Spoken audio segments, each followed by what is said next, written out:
Warning! Warning! This podcast contains spoilers. Listen at your own risk. Welcome to Medium Shift, the podcast that investigates how stories stack up from medium to medium through the adaptation process. In today's episode, we go ham force in the Dark Souls of Star Wars. Yes, no, I'll put a coin in the cliche jar. Star Wars Jedi Fallen Order.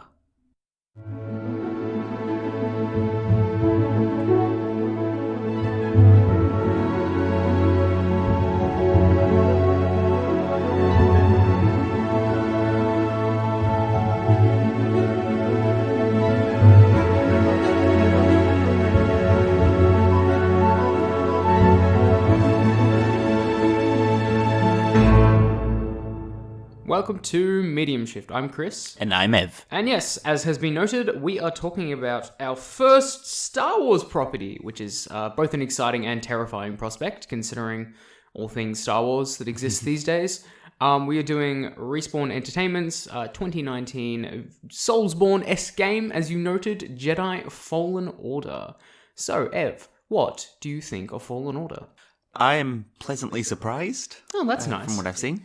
It was, given all the sort of hype and then subsequent hate at like the more recent Star Wars games. Yeah. Looking specifically at like Battlefront 2 and its single player campaign. Mm-hmm. Oh, we'll be talking about EA, that's for sure. Yes. Yeah. I did not have as high hopes as I'm used to. Like for me, the last good Star Wars game I played was The Force Awakens, and even that was pretty sort of...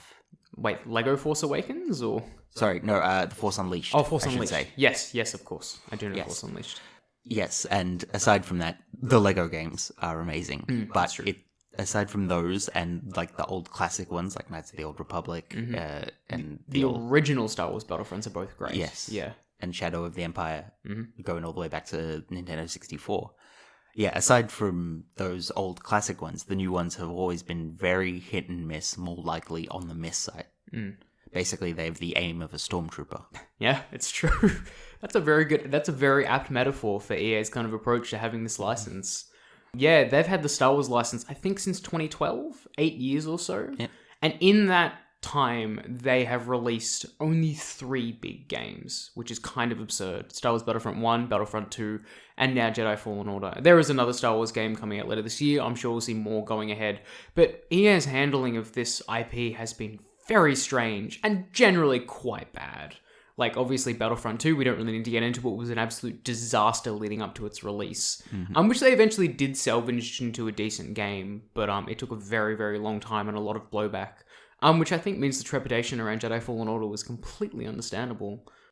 Yeah, but it was good to see that they've sort of gone back. I think this is mainly Respawn doing it, but going back to classic single-player sort of campaigns, focusing on storytelling for once. Rather than just, here's a 20-minute campaign to tide you over, and then multiplayer. Yep, multiplayer forever. Yep. Games as a service, baby. That's where the money is these days, sadly. Yeah, no, absolutely. I think it's kind of surprising coming from Respawn as well, considering not necessarily the focus on single player, but they, at least as a studio, it's really hard to talk about studios in some respects because they are a conglomerate of people that is constantly shifting and changing and so on. We can't really talk about them the same way we can like authors or even directors in some respects, though granted talking about directors is also inherently flawed. But Respawn as a company doesn't necessarily have any kind of experience in this open world Soulsborne-esque area. Like, so the original founders of Respawn were originally part of Infinity Ward, which was obviously a big developer for Call of Duty back in the day. Modern Warfare 1 and 2 were obviously their biggest hits. And then since then, they have made a lot of other first-person shooters like Titanfall, Titanfall 2, Apex Legends they're working on now as well. And none of that would kind of suggest that this is the studio to get to create a Star Wars game. There was a bit of potential was seen, I think, in like Titanfall 2. Yeah. Looking at that campaign. I was just about to get to that. I have not played Titanfall 2 myself, but I have heard very good things about its campaign, which is quite surprising for what is ostensibly a generic sci-fi shooter. So, there is obviously potential there. But I mean, clearly, like, I'm skirting around it, but this game is great, and this game works really, really well in the genres that it operates in, so clearly they did something right. I just wouldn't have expected from a company like Respawn. Yeah, no, the world building on this one, I feel, is one of its probably highlights, but that's, of course, piggybacking off the major A very Star Wars well-established universe. IP. Yes. Yes. But even like on a game design level, all the little hints and secrets that you can jump in and out of. I remember watching one of my friends get into a small hidden area that he probably shouldn't have been able to get into at such an early thing, and just die and die and die, but was adamant on beating it because in his own head he had his own little story about trying to complete it. That he just kept dying to this weird alien boar thing. Oh, yeah, I know the one. I had almost the same problem. Yeah. Is it in, like, the opening area? I don't quite remember what the Greeny, planet's called. lush. Yeah, with, like, a area. white stone. Yes. Yes, yeah. No, I know the one. Yeah, fantastic. No, I had a kind of a similar experience, except mine is a bit of a metagaming thing. So I got the game, I think it was about a month or two after it came out. And a friend told me, oh, you have to get the double-bladed lightsaber because it just makes everything so much cooler. So I'm like, great. So the moment the game opens up and I can start traveling to other planets, I looked up where it was and then went and got it. But it was on Dathomir, which is one of the like later areas of the game. And it took me like half an hour to get to the point on the map because I just kept dying over and over again. Because I was super early on and I was still like learning the game. I don't really have a lot of experience with like Soulsborne combat. It's not the type of action game that I am particularly used to. So it was like genuinely quite tough, but it made it so immensely satisfying once I got that thing. It was kind of cheating in some respects, obviously, since I looked it up. But I mean, like, you got a double-bladed lightsaber. I'm not going to complain. So it was great. I used that thing for the rest of the game. So that was very cool. Yeah, no, I think this game is really excellent, and especially regarding the world design. I think we'll get into it regarding its storytelling, but I think the way it handles a lot of these Star Wars elements, particularly stuff about like ancient Jedi and so on and so forth, like the holocrons, is really smart and really appropriate to the medium of video games, which I think is fantastic. So well, with that out of the way, like we can talk broadly about Star Wars, I guess. This is a bit of a difficult thing because obviously Star Wars is just a monolith of popular culture at this point. And things have gone in and out of canon so often that it's hard to keep track. Exactly. But I mean, like, obviously, as you noted, like, this is drawing very significantly from a very well-established IP. We can not cover or reference everything in that IP, nor can we cover and reference every single reference to that IP in this video game. But obviously, like, do you want to talk briefly about your connection to Star Wars in some respects, or... I've watched the movies basically early on. It was sort of a thing I did with my dad when the prequel series started coming out. And I was sort of at that prime age where it was like, oh yeah, action, flippy lightsabers, let's go. Classic. Yes. And then eventually moved on to watching the original trilogy. And now with my geeky, film nerdy friends, that going to see the final, sort of the latest trilogy, and being able to dissect and analyze that. Yep. And basically the movies have been my entire entry into... The wider Star Wars canon. Star Wars canon, yeah. Like, you were more familiar with the movies than anything else. Yes. Yeah, sure. I think that's fairly common for a lot of people. And although I've played a lot of games, seriously, I played Shadow of the Empire on the N64 ages ago, probably before I even properly knew what Star Wars was. Yeah. Yeah, those movies will always be my go-to. That and the Lego Star Wars games. Yeah, because those are absolute classics. Those are delightful. Almost all the Lego games in general, all delightful. Yeah, it's true. Yeah, awesome. I mean, like, yeah, it's hard to talk about Star Wars in its entirety, but I had a very similar experience. I watched the prequels when I was younger because those were just the movies coming out at the time. Originally saw the original trilogy, as well as the sequel trilogy. I wouldn't consider myself like a dyed-in-the-wool Star Wars fan, in kind of the way other people are. Like, I've always been familiar with it, but I've never been like religiously connected to it in the way that certain people are that I know. It's more just been like, especially regarding the original trilogy, like I am a Star Wars fan because I'm a film fan, because I think those original movies are really, really good, well-made blockbuster films. All of the other movies since then, I could not care less about. But I mean, I've still enjoyed a lot of the extended universe Star Wars stuff. Like, I've played a lot of the games, if you noted. I am a big fan of a lot of Dave Filoni's work in Star Wars, which I will definitely talk to because I think there is a very, very strong influence from his work in Star Wars in this game. Most notably Star Wars The Clone Wars, but also Star Wars Rebels as well. I thought The Mandalorian was fine, which is probably the other big Star Wars thing that has happened recently. But yeah, outside of that, like, I've always been tangentially connected to it, and I will enjoy a Star Wars game. Like, I picked this one up, obviously, but I am not, like, I cannot name every planet in the Star Wars universe, nor am I religiously committed to its like mythos or imagery in popular culture. So yeah. All right, good stuff. Well, we can start talking about kind of the game itself in some respects. As we noted, developed by Respawn Entertainment. This was the first big, as you kind of noted, like single-player Star Wars game in a very long time.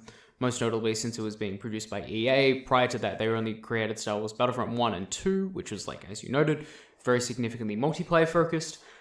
This game draws most significantly from, like, the Soulsborne kind of open world action strategy kind of genre, which is not one that I'm particularly familiar with. I've not played a Dark Souls game before, but my general understanding of it is that you kind of operate in these self-enclosed, like specific worlds of like connecting corridors and things like that, which are generally populated by enemies. Combat is very specifically designed to be a lot more of a tactical encounter, in that it is more focused on parries and dodging and so on and so forth, rather than just mowing through people in a way that you would in like a Assassin's Creed game or Arkham game or something like that.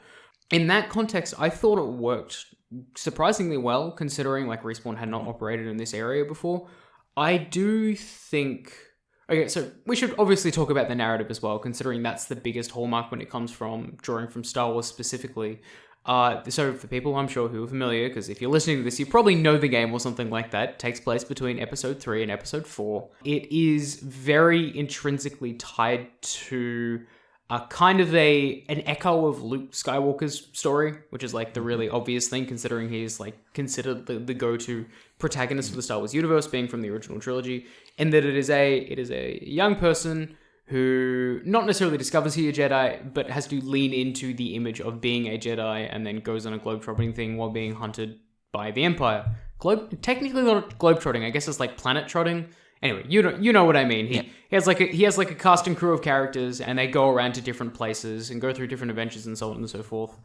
Generally, with like some sort of antagonist in mind. In this case, being the Sith Inquisitors, which is a type of like kind of junior Sith Lord, I guess, coming from Star Wars Rebels, I believe. So that's my large experience with the Inquisitors at the very least. I think in many respects regarding the narrative, it is not anything particularly new for Star Wars.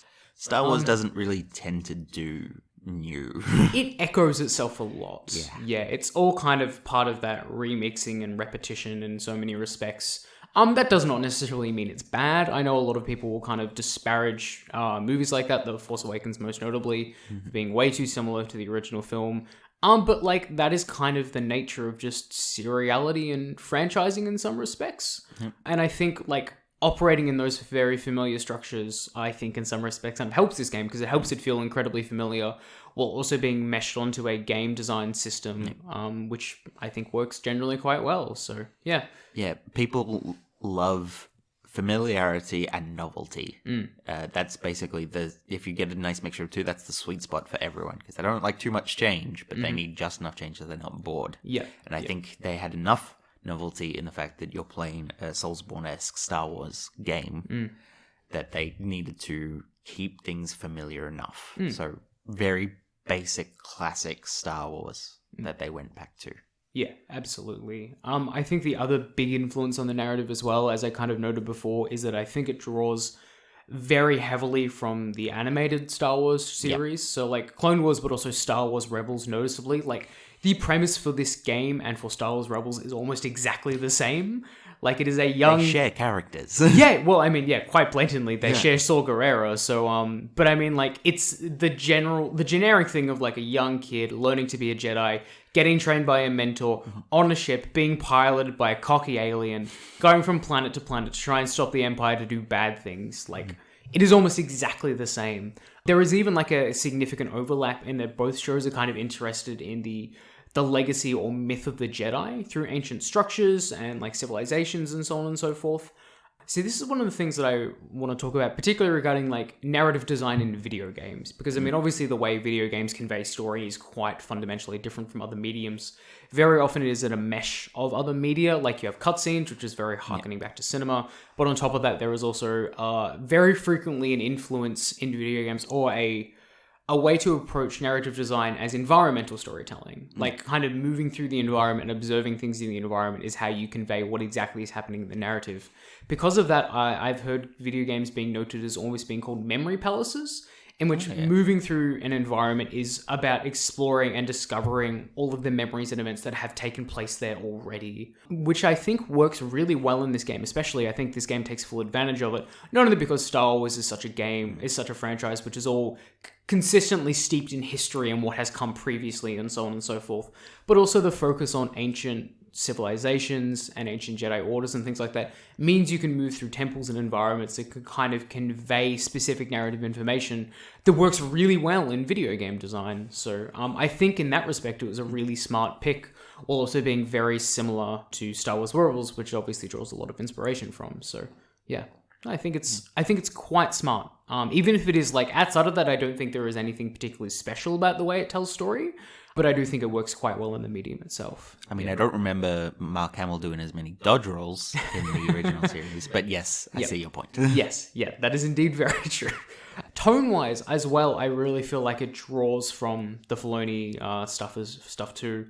Most notably since, obviously Star Wars has always been, a little bit lighthearted in some respects. They are space operas. I remember when, this is a whole thing, but, people complaining about jokes in The Last Jedi and things like that. But I'm like, Star Wars has always kind of had jokes. Yeah. It's always been, lighthearted and funny at certain moments. I mean, Han Solo is known for his dry wit. Yeah, exactly. And sarcastic comments. That's one of his defining characteristics. And did everyone forget Jar Jar Binks? Let's move on. We don't want... See, this is the thing. Very careful talking about Star Wars. There's so many, wounds that you just do not want to reopen. Look, I'm just going to say, whether you like him or hate him with a huge passion, you can't deny that the original intent of the character was to be lighthearted. Yes, that is indeed true. And then eventually have failed horribly. And then eventually be a Sith Lord as well. Yes, that too. Yeah, but that's a whole other thing. Yes. Yeah, so I think one of the things I think the shows do quite well, particularly Star Wars Rebels, considering Rebels tends to hone no, I don't want to say kid-friendly, but it is very much family-oriented. Yeah. It has a really nice kind of light balancing of tones where all these fun, silly things can be happening while also having a lot of serious drama and weight at the center of it. And I think this game has a very similar balance of tones, which I think does a very good job. Most notably because of all the extended characters. You have the super serious mentor who's I've lost my connection to the Force and you have to be better than me and all this agony in my past. And then you have I've forgotten the name of the alien, but the one who rides the spaceship who's just constantly complaining about everything and owing money to a bunch of people and so on and so forth. So I think it works quite well, but I think it generally works very well because they are drawing from a well-established template, not only on larger Star Wars itself, but more specifically in what has worked in stuff like Star Wars Rebels more recently. So yeah, which I think is great because I think Clone Wars and Rebels is very good and some of the best Star Wars stuff in ages. So if you're going to draw from anything, you might as well draw from that. So Do you have anything else to say on the matter? All it is adding on with more examples to your point, is in The Rise of Skywalker, everyone immediately remembered the little funny talking alien that fixed C-3PO Babu Frick, rather than everything else. So clearly, humor has a big part of the Star Wars mythology, even if you don't want to admit it. Yeah, Star Wars, if Star Wars was always dour and serious and melodramatic, it wouldn't have the same effect, right? It is, at the end of the day, this is kind of, they are pulpy space adventures. Look, this is potentially a controversial opinion. I don't know, it depends how you interpret it, but I mean, Star Wars is dumb. Yes. And Star Wars is supposed to be dumb. The appeal of Star Wars is the fact that it is dumb and silly and this rollicking, lighthearted space adventure, I kind of feel, because it is obviously drawing from the really campy Pulp Fiction serials, or spaghetti westerns. Yeah, exactly. Of Flash Gordon and stuff like that of the 30s and 40s. It is a very specific lineage, genre-wise, and I think that is the reason it is popular. And I think Star Wars has been over-mythologized as this big, grand, incredible thing that has touched the lives of millions, that I think has kind of ignored one of the main reasons that Star Wars is popular. Yeah, I don't know. I feel like a lot of Star Wars fans would potentially hang me for that, to say Star Wars is not serious, but it's not supposed to be. No. I mean, look at the main protagonists across the entire franchise. Not Luke Skywalker, not Rey. Jar Jar Binks? Not Jar Jar Binks. Okay. The most consistent characters across the entire franchise. R2-D2. R2-D2 and C-3PO. Oh, I got it. Yeah. Yes. Yeah. And they are basically just Abbott and Costello. Yeah. In robot form. Yeah, 100%. Yeah. Yeah. Side note, C-3PO sucks, but yes, you're 100% correct. Yeah. Absolutely. And they, as you say, like they are the ones that have been in essentially every single movie at this point. So, No, I think Star Wars is supposed to be silly, and sure, it can have its like dramatic or melodramatic moments, I would say, because it is definitely a melodrama as opposed to a drama. But I think my father cut off my hand. No. Yeah, exactly. But I think that's the reason it kind of works. Like that's what made this game fun for me. Like, sure, I can have like the moments when he's confronting like the trauma and PTSD of his past because of Order 66 and stuff like that. But I'm mostly just there to cut aliens in half with a lightsaber. Like, I mean, come on, man. And deflect laser blasts and feel like a cool Jedi guy. So, like, it all kind of... I don't know. I really think this game is quite good just because it is appropriately reminiscent of all the things that make Star Wars entertaining, I guess. And there's obviously, like, big surprise. I'm sure a lot of people at Respawn are huge fans of Star Wars. Yeah. And I think that kind of comes through. And I think that is one of the reasons that the game is such a success. So, yeah, it's great. What do you think of the cast that they've gotten for it? Really good. Yeah, like, I mean, so Cameron Monaghan, who I have indirectly mocked on this show before, mostly through Gotham. He is not the problem in Gotham. The writing is the problem in Gotham. But, I mean, like, I think he's really good. And I think the fact that they, especially these days, now that you can rely so much on motion capture and things like that, that he embodies the character in a really great way. He has like a really light kind of energy to him, even in more dramatic moments, which I think is great. He is also a little bit milquetoast, if I'm being entirely honest, but that is also like, that's kind of the problem with a lot of Star Wars characters, particularly ones that are supposed to be intentionally reminiscent of Luke Skywalker. Given he was very much just a stand-in for the audience originally. Yeah, exactly. Like, this is you. This can be you.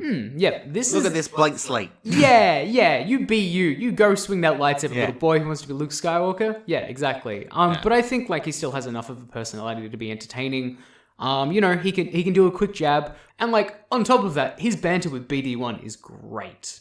Like, genuinely, that droid is also utterly delightful and once again fits in with a very traditional lineage in Star Wars. But, like, the way he chirps at him and then Cameron Monaghan responds and everything, like, they really had a genuinely delightful dynamic. Like, even early into that game, I basically said to myself, I'd probably die for BD1. Like, it's just, this is it. I mean, his name is literally Buddy. Like, Buddy 1, which is just great. Yeah, he's so good. And the fact that because it's a video game, you can customize him. Give him some extra color schemes. Yeah, to a limited extent. Yeah. Like, the customization is very basic. Like, you can choose a poncho, you can choose a color, and then that's about it. Yeah. But look, that's still a step up from the movies where there is no interaction. Well, yes. R2-D2 looks always like R2-D2. That's fair. Yeah, so... C-3PO always looks like C-3PO, except for some reason he has a random red arm. Yeah. I'm sure there's a fascinating story behind that I do not care to find out. Yeah, no, I think Cameron Monaghan is really good. I think most of the cast in this game is quite good. Like, the voice acting is all quite impressive. The Sith Inquisitor, whose name currently is escaping me. It's kind of a generic big surprise. She's actually related to the Mentor, is like another very classic Star Wars thing that everyone is like, it's a small world. For such a big galaxy, it's a very, very small world in Star Wars, and everyone is related to someone else. But no, I think she's really good. I think her arc is genuinely quite interesting as well. I think Vader showing up at the end is great too, most notably, because like, so this interesting thing. Vader has always been like an intimidating presence, but in the original trilogy, he doesn't show it that often. No. But since then, like, we've had stuff like Rogue One, and then Rebels Season 2, and now this, which basically shows Vader to be a horrifying force of nature. Like, obviously the hallway sequence in Rogue One is the most emblematic example when he just tears through everyone. But at the end of this game, like, you feel like you're running away from a tornado. Like, that is the kind of force that is behind you, which I think is just really, really cool. And I think kind of ties into the mythos of Vader. And I don't want to say elevates it, but fits in with the scary image of the bad guy that we kind of had from the original trilogy. Which I think is really cool. So yeah. He's very intimidating, especially if you play him the way I played him in Force Awakens. Spin that stormtrooper around the face. Kill that Wookiee. Throw him out. Force lightning, force lightning, force lightning. Wait, can you play as Vader in Force Awakens? Force Unleashed? Force Unleashed? You can in the prologue. Oh, okay, sure. Yeah. Because in the game itself, you play his apprentice, right? Yeah, Starkiller. Yeah, cool. Which I'm pretty sure is non-canon now, right? I think. Who knows? It's hard for me to keep up what exactly is canon and non-canon. But yeah, no, either way. Yeah, it's still really cool. Yep. Fantastic. Have you got anything else to say regarding Fallen Order? So I think if you're a Star Wars fan, you really like this. I think if you like this type of gameplay, like Soulsborne kind of tactical action game, probably enjoy this as well. It's just a really well-crafted, like, obviously very AAA and very straightforward in its storytelling. I'm kind of frustrated that it was so generically set up for a sequel as well. I would have much preferred at least a little bit more of a satisfying resolution. But I mean, that's Star Wars, isn't it? That is also Star Wars to a T. I know. That is more my frustration with serialized narratives. Yeah. No, I think this is... I would definitely recommend it. Yeah. I almost 100%ed it. I might go back and New Game Plus it one day if I have time, hard to say. But yeah, really good. Really good. Surprisingly from EA as well. Yes. Especially after the disaster fire that was Battlefront 2, so if you'd like to hear more of our opinions, please drop in $15.99, and we will send you a random box of recordings that may include the rest of this podcast. Wait, what? It's a loot box joke. Oh, I get it. No, my bad. Yep. May or may not. Yep. And therefore that makes you better than other podcast listeners? Yep. Like the same way that... Yeah, anyway. It's a whole dumb thing. And EA can just like... Oh, look, there's a lot of very questionable predatory practices. But it looks like they're finally starting to turn things around. Not only with this game, but also the Squadrons game, Star Wars Squadrons, that's coming out soon at the time of recording, which I'm sure will be very good as well. So, yeah. Don't get your hopes up. Yes, well, true. I mean, look, I would be more than happy with another studio to pick up the license for Star Wars rather than EA, but it was always going to be the big one. Like, who else would do it these days? Like Activision? Yeah, that definitely wouldn't be any better. Bethesda. Ugh, God. I mean, like an open world like Star Wars Bethesda RPG would definitely be interesting. But I mean, at this point, Bethesda has lost so much of their luster that I just wouldn't trust them with anything. So, but that's a whole other conversation. Look, if you want a Bethesda Star Wars game, just mod Skyrim. Yeah, well, I mean, exactly. I put lightsabers in my own Skyrim game. Yeah. Much more entertaining. Well, shall we move into Do It Differently then? Sure. Jingle, jingle, jingle. All the way. You get it? I feel like I've made that joke before. Yeah, probably. Yeah. Probably around Christmas time. Yeah, look, potentially. It's nowhere around Christmas when we're recording this. All right, do you want to go first or shall I? Sure, I'll get mine out of the way super quick because... Again, it's hard doing Do It Differently for video games. There's sort of, because it is that very sort of emergent narrative as well that we've touched on in previous episodes, where it's like not just the like through narrative story, but also all the actions that you partake in each level, how you do everything and that stuff. Sure.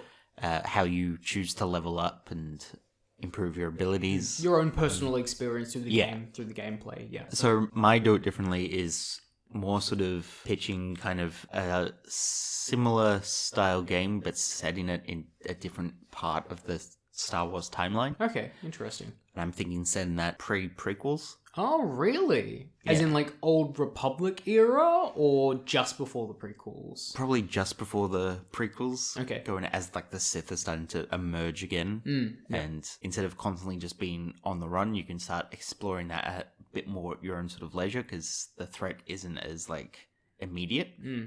And you can set in the levels. Basically, you can go a bit more sort of subtle and political in a sense. All the like things wrong with the Jedi. But also all the things wrong with the Sith that are leading in, all the haphazard worlds. You can focus on a bunch of new like characters and design. You don't have to keep relying on the ones that are already out, as well as better exploring sort of the history. Essentially my main thing. Yeah, awesome. No, I like that. I mean, I'm going to do something similar in that I kind of want, like, this is less a Do It Differently for Fallen Order, because I think it is generally quite good, but I would like to see a different style Star Wars single-player game. What I kind of wanted, honestly, was to set it kind of at the eve of the Clone Wars, with potentially Respawn as a developer, but I would happily take almost anyone else. And the one thing that I didn't necessarily dislike, because it just wasn't the type of combat it was going for, but since like the combat in Fallen Order is like so slow and specifically methodical when you're like dodging and blocking and so on and so forth, I kind of want something that leans into the power fantasy of being a Jedi at the height of their powers. And like obviously Clone Wars is peak Jedi at the height of their powers. And I would actually try and adopt the combat system from like the Batman Arkham games and like the free flow combat of like moving from one enemy to the next. So it is more about trying to take on multiple people at the same time very, very quickly. In Clone Wars, during the Clone Wars, obviously you would mostly be fighting droids, which means you can actually cut off limbs and heads and stuff like that, which makes things more fun. And I kind of want to lean more egregiously into the particularly gameplay-wise, the power fantasy of playing a Jedi, which is jumping all over the place and spinning around the lightsabers and doing all the ridiculous like choreography from the prequels, basically. I think that would be really fun from a gameplay perspective. Story-wise, I think you could do something really interesting by having it lead up to Order 66. I think Order 66 has like really, really great dramatic potential in Star Wars, which was really like taken advantage of in at the end of Star Wars: The Clone Wars, the series, which just ended. The series finale is incredible and is entirely premised around the impact that Order 66 has on people. And so I would love even leading into that, you could even have a lot of like Clone Wars buddies, which you get used to during the game, and then in the final, like they turn on you. One way or another, if you wanted to set up for a sequel or not, I would personally prefer a standalone game where you can create your own Jedi, and that Jedi dies at the end of the game through Order 66, just to like sell a really interesting self-contained story, seeing another facet of how Order 66 affected someone. That mesh with the gameplay, I think, would be really cool. So yeah, definitely like a more bombastic kind of cinematic. I don't want to necessarily say Call of Duty style, but it is more interested in the spectacle and the big excitement rather than the exploration that was inherently tied into Fallen Order. So, and no matter what, you keep the heart of a Bloodborne game. Sorry, a Soulsborne game. Yeah. In that you die. Yeah, exactly. Star Wars Prepare to Die edition. Yeah. I like that a lot. Oh, it's very good. Yeah, awesome. All right, shall we move into random talk then? Absolutely. Yes. And it's perfect because I think my recommendation for this week is basically what you were wanting. Oh, really? And that is what I've mentioned already in this episode, The Force Unleashed. Oh, there you go. Yep. Especially if you played the version that I did, in which you jump between the Wii and the PlayStation 3 versions. PlayStation 3 was fantastic for storyline and world capturing. Wii makes you feel like a Jedi by swinging a goddamn lightsaber and force pushing people with a nunchuck. Motion controls? Yes. Yep. That's quite cool. And that was like my main point of difference between like my two reference points for this episode were basically the original Star Wars movies and this game. And while I loved the gameplay of Fallen Order and that sort of jumping around and being very strategic, there's nothing better than just running through a bunch of stormtroopers and rebel scum. Yep. At the same time, just slicing and dicing, turning one into an electric bomb that you can throw in and just crushing an AT-ST with your bare hands. That's quite cool. Yes. Yep. Can't you dropkick Ewoks in that game? Or is that the sequel? I think it's the sequel. Okay, yeah, sure. I've heard pretty good things about The Force Unleashed. Not amazing things, but it's a fun game. It's not groundbreaking or anything, and I do think it was underappreciated for its time. Sure. But yeah, if you're looking for just pure escapist Star Wars fantasy, I think that's the way to go. Yeah, sure. No, fantastic. Love that a lot. Connected to that, I was going to also recommend a Star Wars game from my childhood in the original Star Wars Battlefront 2. So obviously the EA ones were remakes of previous games. Battlefront 1 and Battlefront 2 just had a very special place for me in my heart because I played those games, notably Battlefront 2, to death when I was a kid. Like, it is full of content. Like, the amount of maps and like eras and like heroes and things like that in the game is utterly absurd, especially even by contemporary standards. It is once again like a really fun Star Wars sandbox, and then I just enjoy going around playing as General Grievous and wiping out as many people with my spinny blades as I possibly can. It has like a big story mode to it as well, which is, the story is not necessarily interesting because it's literally just following the clones as they go from like the beginning of the Phantom Menace to the end of episode 6. Playing through like generic generic areas with like certain objectives and things like that. But it's fun, and the fact that something like that in there is still good enough that it's not just conquest maps. There is also a really cool game mode in there. I think it's called Galaxy Conquest, which is essentially about like not necessarily. It's kind of like a turn-based strategy game on a galaxy wide scale where you produce certain troops and you take over specific planets, and then you have to respond strategically to the other people who are also taking over planets, stuff like that. Like, it adds like kind of an additional strategy layer over the top, which I thought was quite cool. So it's Star Wars Risk. Yeah, kind of. Actually, that's not a bad analogy. But once again, the content in this game is great. You could probably pick it up like super cheap on Steam right now. I know I did and played through it a bunch again. So I think there's a lot of mod support for various different things as well. Because it is like a very, I wouldn't say beloved, but a very popular Star Wars game from back in the day. Bit of a cult. Yeah, well, I mean, there's a reason that EA immediately went to the Battlefront series to try and start making their Star Wars games. And I think this one kind of crystallizes that. So, yeah, fantastic. Check out Battlefront 2, the original. That being said, if you're first picking up a Star Wars game for the first time, don't go with either of our suggestions. Lego Star Wars. Yeah, it's true. Lego everything in general. Lego everything. You want to be introduced to something like you don't care about Harry Potter or like Marvel Heroes or something like that. Just pick up a Lego game. Yeah. Lego games are just great. So charming. So I guess we could do an episode on a Lego game, couldn't we? Yeah. Like they're kind of like, I know especially the recent ones when they're based on movies, they kind of like do really silly renditions of those movies in a really fun way. Yeah. We'll talk about this off mic. Yeah, I'd be game to do a Lego game at some point just so we get to talk about them. And they are genuinely quite delightful. Yes. If simplistic, but so charming. Well, I think this is it for the episode.